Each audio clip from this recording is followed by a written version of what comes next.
She's scared. She's not scared. Go on. She doesn't want to do it. She was gonna say the states of the states of the East Coast. You're gonna do the Pledge of Allegiance, right? Here, Okay. All right. Huh?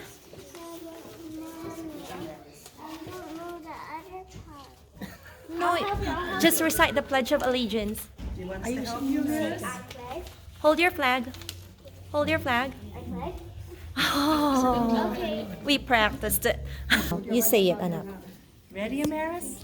Okay, you lead us, I pledge Allegiance to the flag of the United States. the Pledge of Allegiance When were they added? Do you know? during the 1960s. 1960s? Isn't it 1950s? Well, somewhere around 1960. Yeah, I think it was 1950s. Okay. Yeah, and then they took out the praying and Bible in Yes. from the school in 1960s. Right. Right. Yeah. So now my name is Annika and I am 9 years old. Digging into fossils, the remains of past times.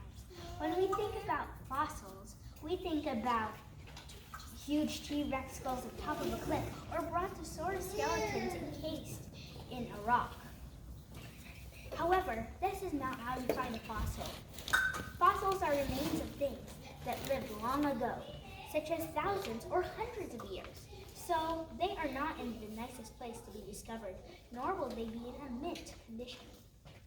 Most of them get damaged because of water, weather, and earthquakes. Because of this, fossils are usually found broken, shattered, or missing a piece. So I got two pictures that we're gonna see. So everybody knows, well, not everybody. Okay, so some people know that this is a megalodon tooth. If you've ever watched the Meg, you probably saw the teeth and the impact on the glass. So this is a broken megalodon tooth, and just as I said, they get broken because of wind, weather, and also sometimes mishandling. What is it? A broken horse? It's a broken megalodon tooth. Now this is a complete megalodon tooth. I read the description for this tooth and it said it was 5 inches long and 5. So megalodon teeth are pretty big, and megalodon doesn't mean it's mega shark. So as you can see, it's missing the root part here, and it's missing a little bit of the bottom, So you're not gonna know which anymore. would be the crown. But this one's complete, so here's the missing part, and this is also another part that was missing. Now, let's talk about how fossils are formed. In the Great Flood, fossilization happened rapidly. Do it later, Waves of after water Ate, and if you sediment want. came over living and dead animals want. and people, which provided a perfect way for fossils to form. The sediment brought minerals, which settled on top of the soon-to-be fossils. Later on, fossils are formed. Now I'm going to show you another picture. This one makes my friend hungry. I don't know why, but this one does. It also shows rapid burial of the animals that got fossilized. It's a fish eating a fish. And the fish is already halfway in when it got fossilized. So imagine this. The Great Flood is coming. There's a fish just eating, and then there comes this huge wave of sediment and water, and it just overlaps on top of the fish. The fish dies while it's eating it, and it gets compressed into rock.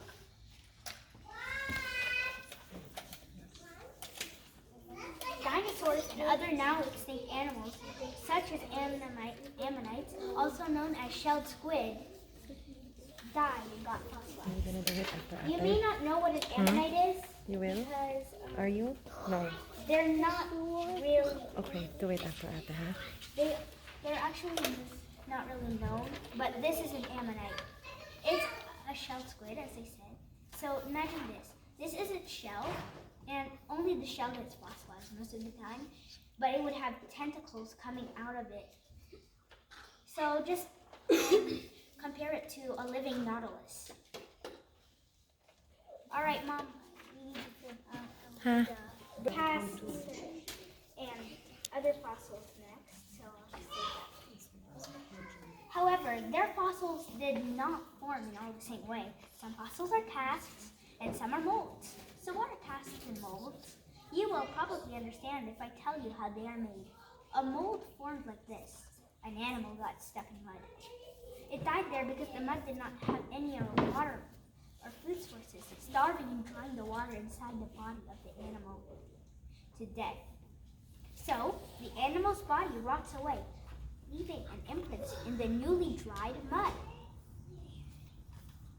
The mud fossilizes, forming a mold. Sometimes more mud fills the mold and also gets fossilized, making a cast. Now let's discuss amber. Wait, before we do that, I'll show you this. So, I told you there were fossils such as molds and casts, but they're not the only fossils that are in our world. There are also things that are called true fossils, and that's actually the real things that got fossilized. So they're not just impressions, they're not just replicas of what was made back then, but they're the true thing, like this one. This is a brachiopod, and you'd think it looks like a clam of some sort, but it's not. It's not even related to clams. It's called a brachiopod, and there are only 366 or less species left. That's still a lot, but they are very rare. And this is the Platystrophia lynx. This type is extinct. What is that? When you think of amber, you probably think of a yellow stone containing a mosquito full of dinosaur blood, because I bet a lot of us have watched Jurassic Park, where they take out the DNA from the mosquitoes full of dinosaur blood. But that's not always the case. Amber may contain leaves, insects, lizards, frogs, toads, flowers, birds, and even a feathery dinosaur's tail. Tumigil ka na. So now I'm going to show you. Tumigil ka na. Manood ka sa ate mo. And I know everybody probably got shocked that the dinosaur tail stuck in amber, because how did it get there? Manood ka sa ate mo. Look So how ate this is good. She's is the dinosaur tail in amber. doing It was so well. found in China. that is doing so good. And not. here's the bird stuck in amber. As you can see, it looks like it's just the bird's Quiet. foot. Quiet. The people studied it and they Quiet. said it's actually a neonate, or a newborn, now extinct bird. So, like, they're the pigeons thousands of years ago. What is it? What is the name of that animal? This bird? Well, this speaks about petrified wood. Petrified means turned to rock. Petrified wood is directly from a prehistoric tree. What is exciting about it? Dinosaurs could have eaten the leaves that fell from the now fossil wood. Quiet. Quiet. Okay, so now I'm gonna show everyone what petrified wood looks like fossilized. This is petrified wood. So at first it just looks like a regular tree cut up into so many pieces. But when they're polished, they look like this. Why do they look like this? It's because when water came over in the Great Flood, that's how old it is, minerals came into little cracks that were in the fossil wood itself, and they made the colors different.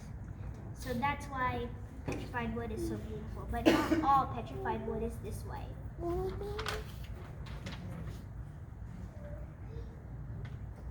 More exciting, the petrified wood could have come from an extinct species of tree. How cool is that? You'll do it. Sand dollars are Okay, also you pretty do it cool. after. Everybody knows what a Look sand at dollar ate. is, Look right? at your ate. They are actually fossil sea urchins. What's scary? What's scary? That explains why they are so hard to What find. is scary? Nothing scary. So this is a sand dollar or fossilized sea urchin I found. I actually got at Springs Preserve. And it's not just a regular sand dollar because today they're different. They're not too much like this anymore. Sea urchins are kind of spiky, but this is a type called an echinoid, and echinoids do look like they have the stars on them. What are you gonna do after ate? However, some sand dollars you could find on the beach are not fossilized because sea urchins that make echinoids aren't actually extinct yet. Neither are corals. In Michigan, there's a lot of fossilized coral lying at the shore of its lakes. Petoskey stones, also known as hexagonaria, I'll say that again so everyone can understand because it's a hard word. Hexagonaria are very common at Lake Superior shore. Sadly, Michigan is the only place where you can find Petoskey stones. You know why? They're extinct, and the truth is, they're actually freshwater corals. Well, now I'm going to show my Petoskey stone. So, this is what a Petoskey stone looks like. Everybody thinks it's from a rugose coral, or a coral with spots on it, and it's really small. There are some rugose corals that still live today, but this type, Hexagonaria, it's extinct. So it has all these spots so that when you're on the beach, you can identify them by seeing the spots because the wave actions and the moving of the stones are polishing the rock. And the truth is, they're actually very, very soft. These are one of the softest fossils. So if it bumps into another rock, then it actually gets bruised. Well, there is only one more fossil I would like to talk about today, shark teeth. Fossil shark teeth sizes range from as small as a grain of rice to as big as an apple, or even larger. Of course, the big ones are megalodon teeth. Shark teeth are one of the only fossils we can get from sharks. Why? Because the shark skeleton is made of cartilage. Now, from time to time, fossil hunters may find a shark's vertebra, but this does not mean it is not rare. God is so great. He gave us all these fossils so we can learn about his creativity, love for us, and how he thinks of everything. I am so happy we serve a creative and loving God. His ways are definitely perfect and awesome. He surely is the master designer of all his creatures. Now, I also have a craft for everyone to do. This one might be very fun. Okay, let me just get my bag. Are you gonna do it? Ate? Huh? Are you up? Huh? Are you up for it? Okay, go approach ate. Go next to ate. Help ate. So, now that everyone knows what these fossils look like, I want you to grab some Pluto, I have some in here, and try and make your own version of either an ammonite, a shark tooth, or just whatever you want. You can paint these at home. I didn't paint mine. I just put marker on it. But this is supposed to be the ammonite. Is that Play-Doh? Yes, this is Play-Doh. We have a lot in here for everyone. So you can make either a mold, a cast, or the true fossil. So this one I made right here is a true fossil because as you can see, there's the hole where the squid used to be in. And this is a little megalodon tooth I made at home. When it was not dry, You do it. I put After marker after. in it, so After. it just made After. it look black and brown. I have a ton of these that I made. teeth and claws that you can make. All you have to do is find a picture online and just try and Shape it like. shape it. This one looks glossy because I put glue on top of it. It was actually black, but when I put the glue on top of it, it turns brown. So that's pretty cool. Very cool. Now, I also made a mold. A what? A mold. Dinosaur footprint. So, we also call these trace fossils because the dinosaur was stomping around and we know what it was doing because its footprint was there. I used my Wait on ate. toy dinosaur to make this imprint. And if you know, the dinosaur footprints are not perfect because, of course, they're in mud. The mud splattering around it could splatter back in, or the mud could come back in and make the footprint really small. So, I also made this. This is a trilobite, and earlier, Tabby, she told about cockroaches. You did, right? Well, trilobites, they're like the cockroaches of the ocean. But they also look like the new horseshoe crabs. So if you want to do that later, I'll show you all the Play-Doh I have here. So, I have this much Play-Doh. And Annika, you can leave all of that on the table. It's actually made out. It's a really tough subject, tough as rock.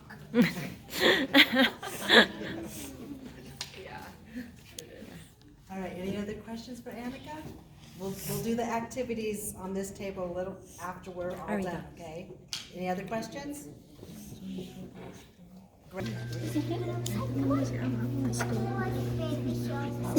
You say your name. Say loud. Loud. Louder. Hello everyone, what's that? Can you say it? Say- Okay, she said hello everyone. She Okay. said, my name is Amaris and I am 3 years old. Okay, go ahead and recite. Go recite. Louder, baby. Pledge allegiance. Come on. And then she said to the flag. No.